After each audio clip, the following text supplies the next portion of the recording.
ప్రార్థన చేయటం లేదంటున్నాను.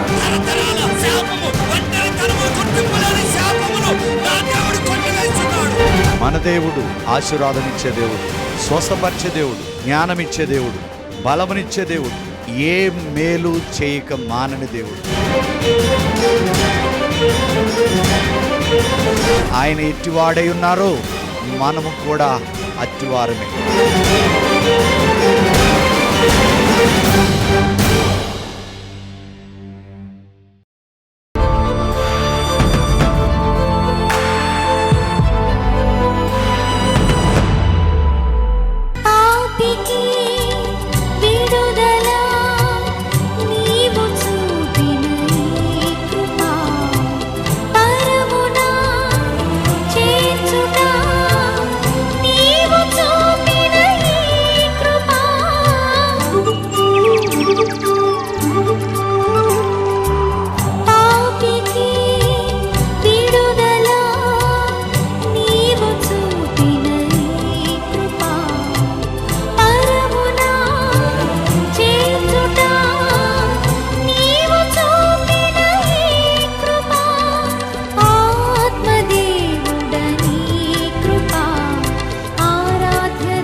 హల్లెలూయా. మరి ఈరోజు ప్రభు మనకిచ్చిన వాక్యం ఏంటంటే, గుర్తుపెట్టుకోండి, ప్రతి కుటుంబము బలంగా ఆరోగ్యంగా ఎదగాలంటే మనము ఏం చేయాలి దేవునిలో ఈరోజు మనం నేర్చుకుందాం. ఫస్ట్ ఒక కుటుంబము అంటే ది ఫ్యామిలీ, దేవుని కుటుంబములో అంటే యేసు ప్రభువుని రక్షకుడుగా అంగీకరించిన కుటుంబం, అది దేవుని కుటుంబం. అది నీతిమంతుని యొక్క గుడారం. నీతిమంతుని యొక్క గుడారములో ఏమిని పడతాయంట? రక్షణ, సంగీత, సునాదం. వారి తలల మీద నిత్యానందం. కానీ ఎక్కడుందండి చెప్పండి? దైవజని కుటుంబం కాడ నుంచి విశ్వాసి కుటుంబం వరకు సంఘములో ఎక్కడ చూసినా గాని, ఇంటిలో, గృహములో, వివాహములో, దాంపత్య జీవితంలో ప్రతి చోట కూడా గొడవలే. ఎందుకు? అయితే ఈరోజు ఫస్ట్ ఈ గొడవలని, ఈ తగాదలని మనం ఎలాగ నిర్మూలించుకోవచ్చో తెలుసుకుని, ఆ తర్వాత మనము ఆరోగ్యకరమైన బలమైన కుటుంబం ఎలాగ మనం మార్చుకోవచ్చో తెలుసుకుందాం. దానికి ముందుగా ఫ్యామిలీ అంటే అర్థం ఏంటంటే 3 మాటలు రాసుకోండి. ఆ కుటుంబంలో ఐక్యత ఉండాలి. ఎఫెసీయులకు రాసిన పత్రిక 4వ అధ్యాయము 1 నుంచి 6 వరకు సమాధానం అనే బంధము చేత ఆత్మ కలిగించు ఐక్యమును కాపాడుకొనుట యందు శ్రద్ధ కలిగిన వారే ప్రేమతో ఒకరిని ఒకడు సహించుచు. ఫస్ట్ ఏముండాలంట? నీలో దేవుని ఆత్మ సమృద్ధిగా ఉంటే, మీ కుటుంబంలో దేవుని ఆత్మ సమృద్ధిగా ఉంటే ఆ కుటుంబంలో ఐక్యత ఖచ్చితంగా ఉంటుంది. దీని భక్తుడైన దావీదు అన్నాడు, ఐక్యత కలిగి నివసించుట ఎంతో మేలు మనోహరం అంట. చూడండి, ఐక్యత ఉన్న ఇంటిలో అభిషేకం అంట పొంగి పొర్లుతుంది అంటండి, యూనిటీ. రెండవది ఏమంటున్నాడంటే మెచ్యూరిటీ. ఎఫెసీయులకు రాసిన పత్రిక 4వ అధ్యాయము 7 నుంచి 16 వరకు చదివితే, మనలో ప్రతివానికి క్రీస్తు అనుగ్రహించు వరము యొక్క పరిమాణము చొప్పున కృప ఇవ్వబడింది. ఎవరితో ఎలాగూ మాట్లాడాలో, భార్య భర్తతో ఎలాగూ మాట్లాడాలి, తల్లి తండ్రితో, అన్నదమ్ములు, పొరుగువారితో, పెద్దలతో. మీరు ఈ వాక్యము తర్వాత 20 నిమిషాల్లో నేను ఇదంతా చెప్పలేను, కానీ మీకు కొన్ని పాయింట్స్ మాత్రమే నేను చెప్పగలుగుతా. 7 నుంచి 16 వరకు మొట్టమొదటి అంటాడు, శరీరం ఒకటే, ఆత్మ ఒకటే, బాప్తీసం ఒకటే. కనుక మనం అందరం కలిసి ప్రభు యొక్క అవయములో ఉన్నాం కనుక మనం అందరము ఖచ్చితంగా కొట్టుకోకుండా, తిట్టుకోకుండా, పోట్లాడుకోకుండా, చంపుకోకుండా, ఆస్తుల దగ్గర మరిగా చేతబళ్ళు చేసుకోకుండా మనం ఐక్యత కలిగి ప్రేమ ఆత్మ బంధము చేత మనము ఉండాలి. రెండవది ఏంటంటే పరిపక్వత కలిగిన మనసుతో మనము ఉండాలి. 1 తిమోతి 6:17 ప్రకారం సమస్తమును ధారాళముగా దయచేస్తాడు. కానీ పరిపక్వత, వాక్యమును అర్థం చేసుకోవటంలో పరిపక్వత, ఆరాధనలో వ్యర్థమైన మాటలతో పాడుకోకుండా ఉండుట, ప్రార్థించుట, శక్తివంతమైన ప్రార్థన చేయాలి. బిడ్డల కొరకు ప్రార్థన చేయాలి, కుటుంబాల కొరకు ప్రార్థన చేయాలి, సంఘాల కొరకు ప్రార్థన చేయాలి, రేపు జరగబో ఎలక్షన్ కొరకు, మంచి పరిపాలకుల కొరకు ప్రార్థన చేయండి. ఇప్పుడు జరుగుతున్న యెరూషలేము యొక్క యుద్ధము ఆగిపోవాలని ప్రార్థన చేయండి. రెండవది, నీ వయస్సుకు వయసుకు తగినట్లుగా నువ్వు చక్కగా ఎవరిని ఒప్పించుకోకుండా పరిపక్వత కలిగి ఉండాలి.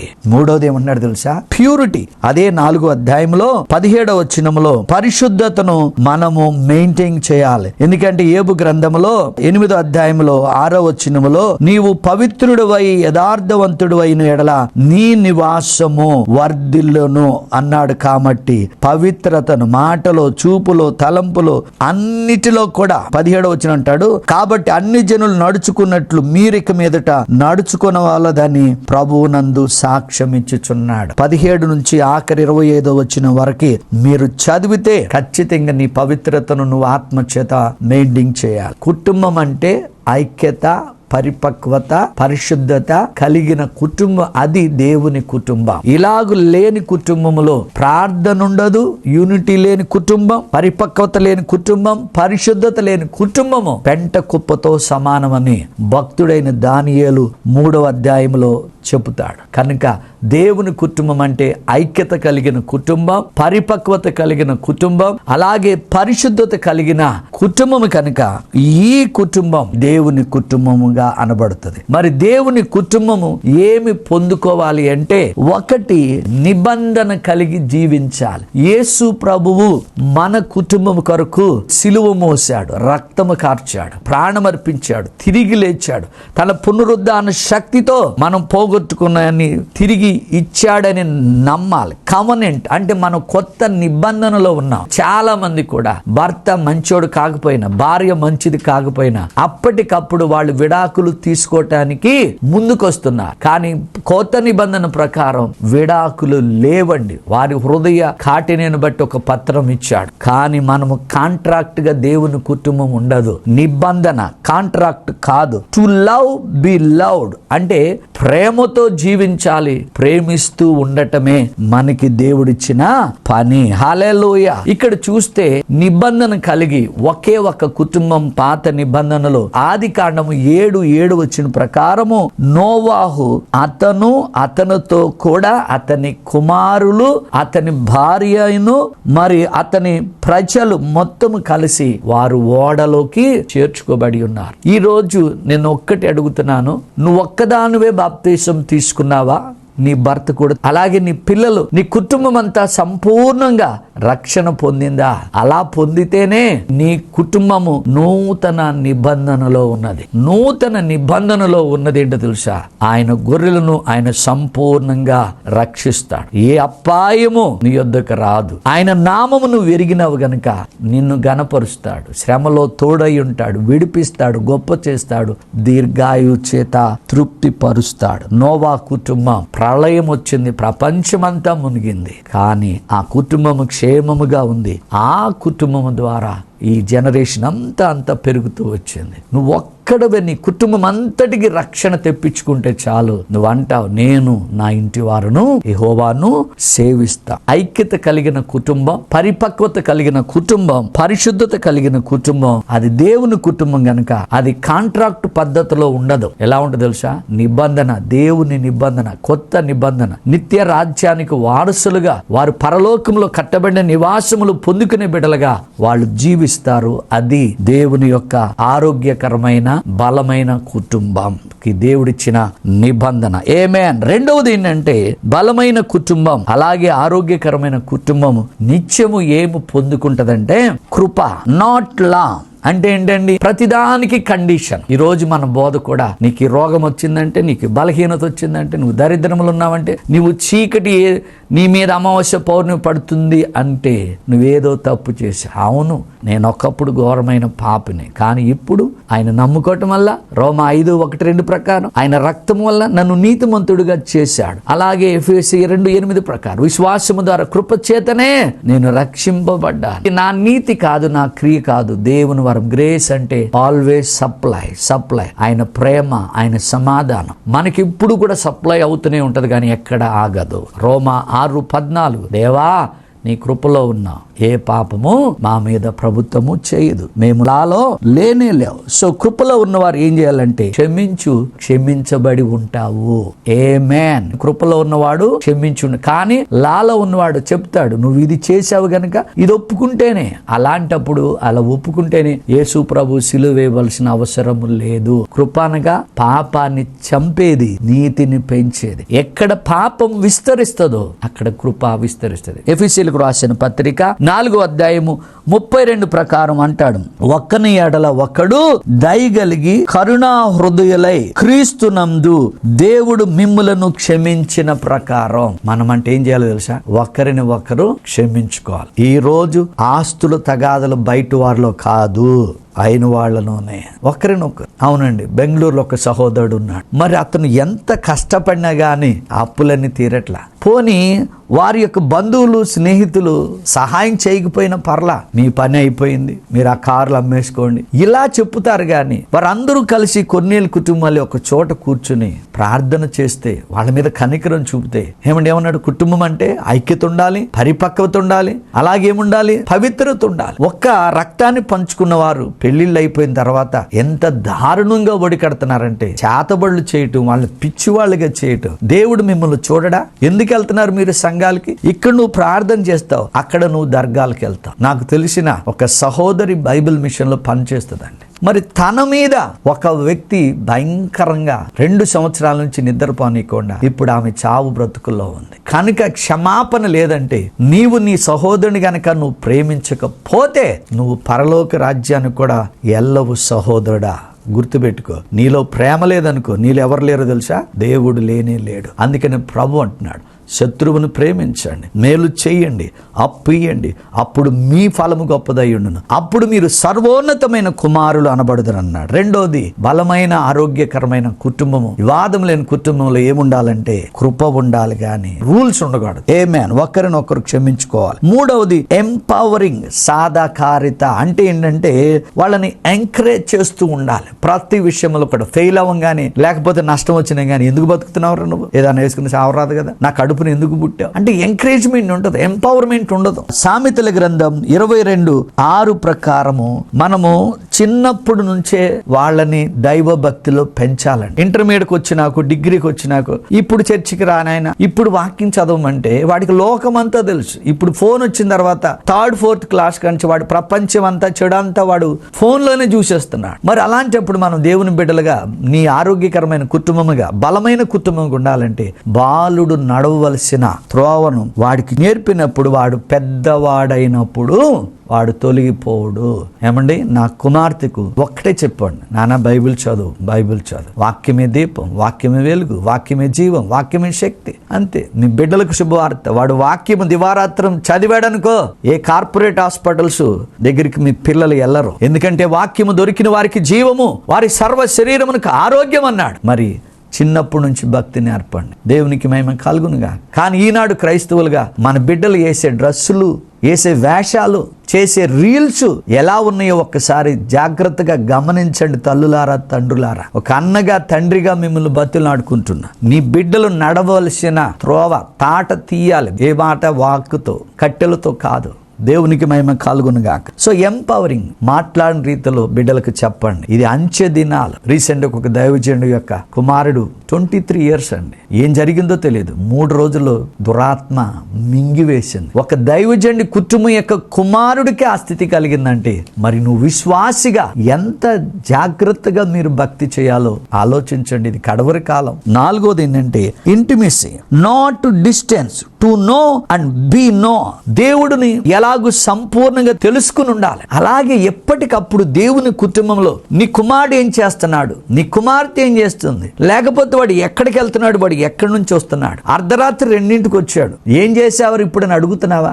లేదు. అందుకే వాడు చెడిపోయి పాడైపోయినప్పుడు నాబోటి ఖాళీగా ఉన్న పాస్టర్కి ఫోన్ చేసి, అయ్యా మా వాడు తాగుడుకు బానిసాడే, నీతో పాటు నీ పిల్లల్ని చర్చికి తీసుకెళ్ళి వాడి కొరకు ప్రార్థన చేసావా, ఉపవాసం ఉండావా, వాడి ఉద్యోగం కొరకు ఒక విత్తనము వారి పెండ్లి కొరకు ఒక విత్తనం, లేకపోతే వాడి భవిష్యత్తు కొరకు నువ్వు కన్నీరు గారుస్తున్నావా? లేదు. పూర్తిగా బురదలో దిగిన తర్వాతే మనోళ్ళు అప్పుడు భక్తిలో మొదలు పెడతారు. చాలా మంది ఏమంటారు తెలుసా, అయ్యా నా రోగం తగ్గలేదు, నేను చనిపోయే స్టేజ్లో ఉంది, ఎవరో చెప్పారు సంఘానికి వచ్చాను. పోనీ అన్యులైతే బాగుండు, వీళ్ళు ఎవరు? క్రైస్తవులు. అసలు నీకు తెలియని గొప్ప రహస్యం ఏంటంటే నీ కొరకు గొప్ప నివాసములు పరలోకంలో ఉన్నాయి. నీ బతుకు నీ జీవితం పైన సంగతి మనకు తెలిస్తే ఈ లోక స్నేహం మనం చెయ్యం. ఈ లోక స్నేహము దేవునితో వైరం. చాలా మంది బిడ్డలు ప్రేమించి పెళ్లి చేసుకుంటారు, కానీ ఆ ప్రేమ శారీరక వ్యామోహం అనే సంగతి తెలియదు. నాకు తెలిసిన 99 కుటుంబాలు ప్రేమ వివాహాలు చిన్న భిన్నమైపోయినాయి అంట. రీసెంట్గా ఒక సిస్టర్ ఫోన్ చేసి అంటది, అయ్యా నేను చచ్చిపోవాలని ప్రార్థన చేయమంటాను. నేను ఒక మీటింగ్లో బిజీలో ఉన్నా, 200 కాల్స్ చేసింది. క్రైస్తవురాలు. అన్న పట్టించుకోడంటే వదిన పట్టించుకో. ఏం భక్తి చేస్తున్నాం మనం ఒకసారి జ్ఞాపకం చేసుకోండి. ఆ ఫోన్ ఆఫ్ చేసి ఆ ఫోన్ బ్లాక్ చేస్తే మళ్ళా కొత్త సిమ్ములు. ఒక్క సిమ్ము చాలదా నీకు? జాగ్రత్త. నువ్వు ఆయన పోలిక, ఆయన స్వరూపం కనుక నీ ఆత్మను చంపడానికి వీలు లేదు. అది దేవుడు పెట్టిన దీపం. నీ శరీరం కుళ్ళిపోవచ్చు, నీ ఆత్మ యుగ యుగములో దేవునితో ఉంటది. అందుకని ఎప్పటికప్పుడు ఇంటిమెసి చేసుకోవాలంట. ఆదికాండము 2:25 ప్రకారం అక్కడ ఆదాము అతని భార్యయు వారిద్దరూ దిగంబరులుగా ఉన్నారు. వారు సిగ్గు ఎరకయే ఉండారు. వారు ఎలా ఉన్నారో వారికే తెలియదు. అంటే ఏంటండి, అప్పటి వరకు వారు పాపం అంటూ తెలియదు. నీ కుటుంబానికి కూడా పాపం అంటూ తెలియక వారు సిగ్గునొందక దేవుని కృపా సింహాసనం ఎదుట నేను పవిత్రుడను, నేను పవిత్రురాలు ఎట్లా అయ్యావు? యోహాను 15:3 ప్రకారం దేవుడు తాను చెప్పిన మాటను బట్టి నేను పవిత్రుడయ్యాను నువ్వు అనుకో, నీతిమంతుడైనా అనుకో. వాళ్ళ దిగంబరులుగా ఉన్న సంగతి వాళ్ళకి తెలియలేదండి. అంటే వాళ్ళ స్వరూపాలు దైవ స్వరూపాలు. ఈరోజు ప్రతిదీ కూడా పాస్వర్డ్లు పెడుతున్నారు. ఎందుకు పెడుతున్నారు పాస్వర్డ్? నువ్వేం చేస్తున్నావో తల్లిదండ్రులు చూడని, అందుకే నువ్వు పాడైపోతావు. Intimacy, to know to be known. తెలుసుకుని ఉండు దేవుణ్ణి.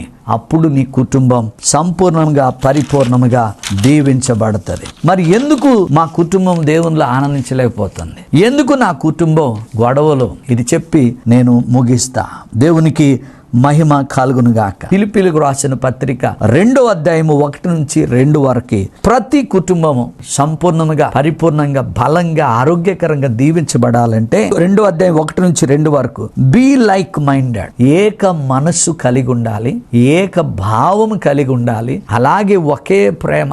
క్రీస్తు మనల్ని ఎలాగ ప్రేమించాడో అలాగ మనల్ని ఒకరినొకరు ప్రేమించాలి. Be one mind. ఒకే మనసు కలిగి ఉన్నప్పుడు ఏ బాధలు ఉండవండి. నేను చెప్తున్నాను కదా, ఈ ఊపిరి నువ్వు ఆగిపోవటం పెద్ద విచిత్రమే కాదు. కానీ ఈ ఊపిరి ఆయన ఇచ్చిన కృపాదానం కనుక పరలోకములో ప్రతి కుటుంబం ఉండాలని ప్రభు కోరుకుంటున్నాడు. యాకోబు రాసిన పత్రిక 4:1-2 వరకు మీలో యుద్ధములు పోరాటములు జరుగుచున్నవి కనుక ఏమండి, ఎందుకు జరుగుతున్నాయి? మీరు భోగేచ్చులో, కారులోను, ఇంటిలోను, బంగారములోను అప్పులే. కానీ అది ఎంతవరకు అవసరమో అని తెలియక ఆ అప్పులు కట్టలేక వచ్చినోడి మీద గొడవలు. అలాగే పెళ్ళైన తర్వాత భార్యాభర్తలు, అత్తమామలు గొడవలు. ఎందుకంటే నేను ఒక్కదాన్నే బతకాలి, నాతో ఎవరు ఉండటానికి వీల్లేదు. మళ్ళీ సండే మాత్రం ఎవళ్ళ బండి ఆడది, ఎవరికి వాళ్ళు ఎవళ్ళ చర్చి ఆడది. యుద్ధాలు పోరాటాలు జరుగుచున్నవి కనుక ఏం జరుగుతున్నాయి అంట? యుద్ధాలు పోరాటాలు జరుగుతున్నాయి అంట. ఆ పోరాటాలు ఆగిపోయి ఐక్యత కలిగిన, పరిపక్వత కలిగిన, పరిశుద్ధత కలిగిన కుటుంబముగా మనం ఉండాలి అంటే మొట్టమొదటి పాయింట్ ఏంటంటే నాట్ బీయింగ్ సెల్ఫిష్. ఇది ఆగిపోవాలి. నీలో స్వార్థం అనేది ఖచ్చితంగా ఆగిపోవాలి. సామెతలు 13:10 ప్రకారము గర్వం వలన జగడాలే పుట్టును, ఆలోచన వారికి జ్ఞానము కలుగును. నువ్వు పుట్టింటికి వచ్చినప్పుడు నీకేమీ ఉండదు, అలాగే అత్తగారింటికి వెళ్ళినప్పుడు ఏమీ ఉండదు. నేను ఎవరి గురించి మాట్లాడలేదు, కానీ నాశనానికి ముందు గర్వమే నడుస్తుందంట. ఎందుకండి గర్వం?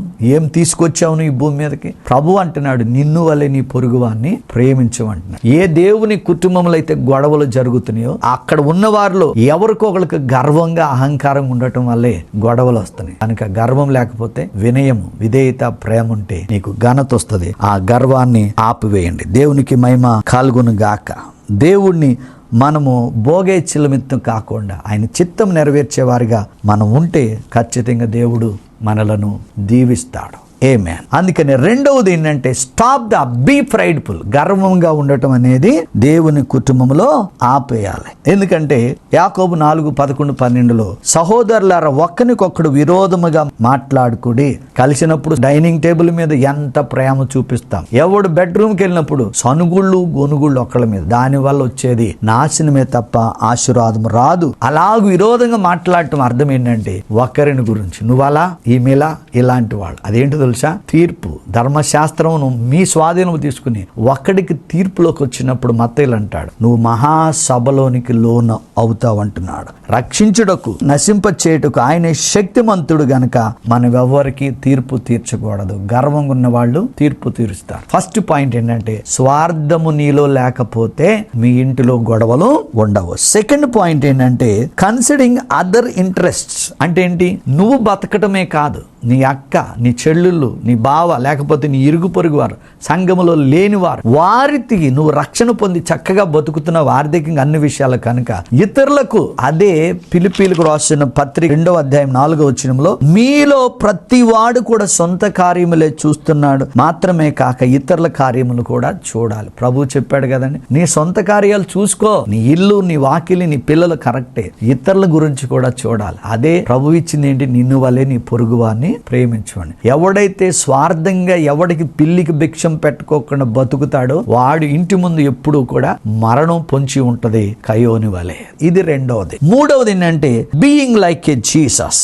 ఆమేన్, హల్లెలూయా. సో 5-8 వరకు మనం అక్కడ చదివితే ప్రభు ఎలాగూ భూమి మీదకి వచ్చి బుద్ధి యందు, వయసు యందు, జ్ఞానమందు, మనుషుల దయందు, దేవుని దయందు ఎదిగి ప్రతి వారి గురించి ఆయన కష్టపడ్డాడు. రోగులను స్వస్థపరిచాడు, చనిపోయిన వారు లేపాడు, భోజనం పెట్టాడు, ఆదరించాడు. కనుక మనం క్రీస్తు యేసును కలిగిన మనస్సును కలిగి ఇతరుల కొరకు మనం జీవించాలి. అనగా ఏ ఒక్క ఆత్మయు నశించిపోట ఇష్టము లేదు. ఎవరైతే ఆత్మలను సంపాదిస్తారో మత్తయి సువార్త 28 అంటాడు, సర్వలోకానికి వెళ్ళండి, సువార్తను ప్రకటించండి, సకల జనులు నా శిష్యులుగా చేయమంటున్నాడు. దేవుని కుటుంబం అంటే దేవుని కొరకు బ్రతికే కుటుంబం, దేవుని కొరకు జీవించే కుటుంబం.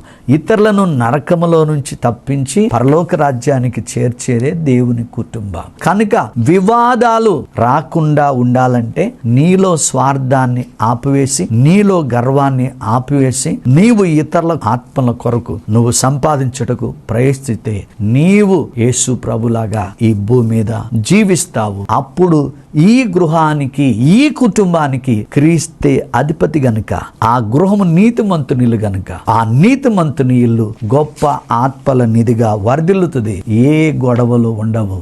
ఆ కుటుంబంలో శాంతి, సమాధానము సమృద్ధిగా ఉంటది. ఈ బోడుపల్లి ప్రాంతంలో మరి ఎవరైనా గానీ ఏ సంఘానికైనా మీరు వెళ్ళకపోతుంటే దయచేసి మీ అందరికీ ఎక్కడి నుంచైనా మీరు రావచ్చు. ఈ యొక్క ఆదివారము ఆరాధనకు మీ అందరికీ నా ప్రేమపూర్వక ఆహ్వానము. వచ్చిన ప్రతి ఒక్కరికి వ్యక్తిగతంగా మీ యొక్క అవసరాలు తెలుసుకుని మీ కొరకు నేను ప్రార్థిస్తాను. ఇప్పటి వరకు ఎన్నో వందల వేల మంది ఈ యొక్క పరిచర్య ద్వారా ఈ దీనిని వాడుకుని వారికి ఉన్న బలహీనతలు కానీ వారికి ఉన్న రోగాల నుంచి విడుదల పొంది ఆయన రాజ్యాన్ని విస్తరిస్తున్నారు. ప్రతి శుక్రవారం నాడు అదే స్థలములో సాయంకాలము 7 నుంచి 9 వరకు స్వస్థత, సమృద్ధి, విడుదల అనగా PHD సర్వీస్ ఉంటది. ఎవరైతే కష్టాలతో, బాధలతో ఉన్నారో, రోగాలతో ఉన్నారో, దురాత్మల చేత బాధపడుతున్నారో దయచేసి మీరు ఈ సమయాన్ని సద్వినియోగం చేసుకోవచ్చు.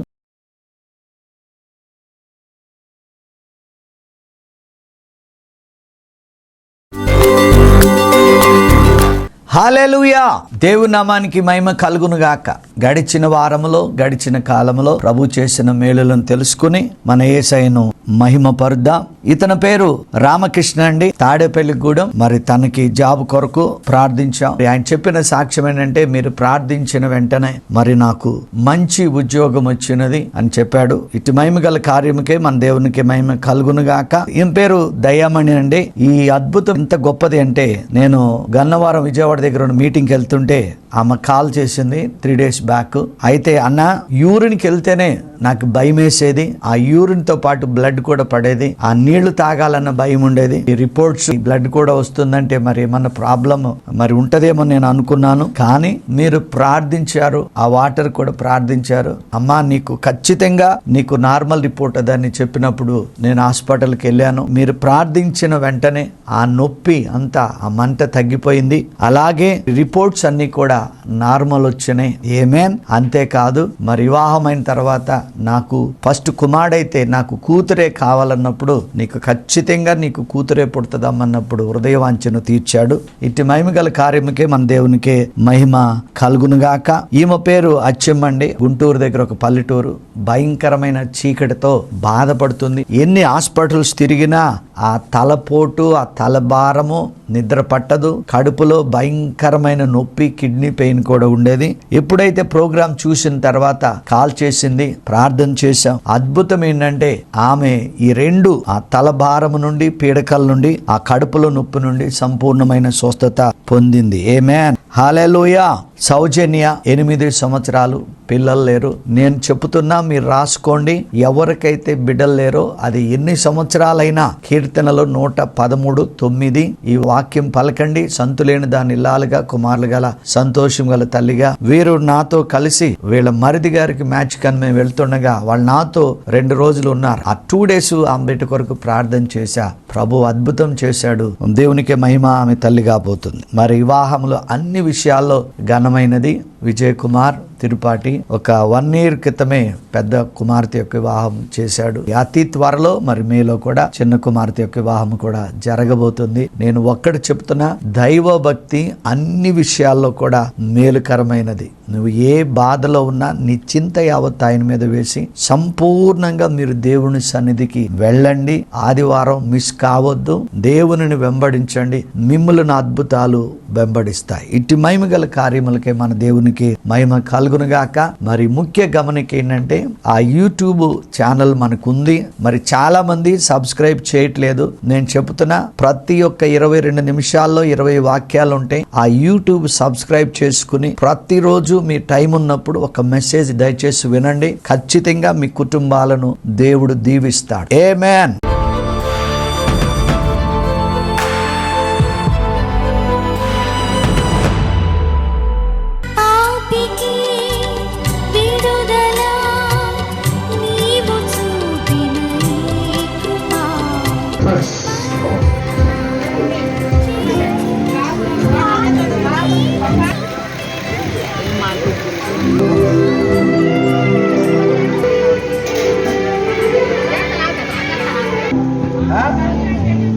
ఏం తగ్గింది నీకు? ఏం తగ్గినాయి? కాళ్ళ నొప్పులు తగ్గినాయి. ఇప్పుడు తగ్గిందా లేదా? ఏం తగ్గింది నీకు? చెస్ట్ నొప్పి తగ్గిందా? అనూషానా? అంజు, చెస్ట్ నొప్పి తగ్గింది నీకు? నిజంగా తగ్గిందా? ఓకే. నీ పేరేం పేరు? నీకేం తగ్గింది? నడువు నొప్పి. ఎవరి మీద? ఆత్కూరా. Okay, done. ప్రార్థించుకుందా. మహాపరిశుద్ధుడా, జీవము కలిగిన తండ్రి, నీకు వందనాలయ్యా. బలమైన ఆరోగ్యకరమైన కుటుంబం, తగాదలేని కుటుంబం ఎలా ఉండాలో మాకు నేర్పావయ్యా. ఆ కుటుంబంలో గర్వంగా మాట్లాడేవారు, ఆ కుటుంబంలో స్వార్థపరులుంటే ఆ కుటుంబం ఎల్లప్పుడూ గొడవలుగానే ఉంటది ప్రభా. ఆ కుటుంబంలో పరిశుద్ధత ఉండాలి, పరిపక్వత ఉండాలి, అలాగే ప్రభు ఐక్యత ఉండాలి. అలాగు నాయన ఈ సంపూర్ణ కృప కుటుంబ సభ్యులందరూ నాయన నీలో ఫలించే కుటుంబాలుగా ఉండునుగాక ప్రభు. ప్రతి కుటుంబంలో నాయన ఐక్యత ఉండునుగాక, సమాధానం ఉండునుగాక. తల నుండి అరికాల వరకు బిడ్డలను తాకండి, ముట్టండి, స్వస్థపరచండి, విడుదలను దయచేయండి. ప్రతి కుటుంబం పరలోకములో ఉండే కుటుంబముగా దీవించమని యేసు నామములో ప్రార్థిస్తున్నాము తండ్రి. ఆమేన్. ఆమేన్. మా చిరునామా Kepha Joseph Matta, miracle home, house number 2-108/35, road number 3, Siddhi Vinayaka Chittari Nagar, Boduppal, 5,92,000, Hyderabad, Telangana. Back side Shankaraiah function hall. మా ఫోన్ నంబర్ 9848195752. దేవుడు మిమ్మలను సమృద్ధిగా దీవించునుగాక.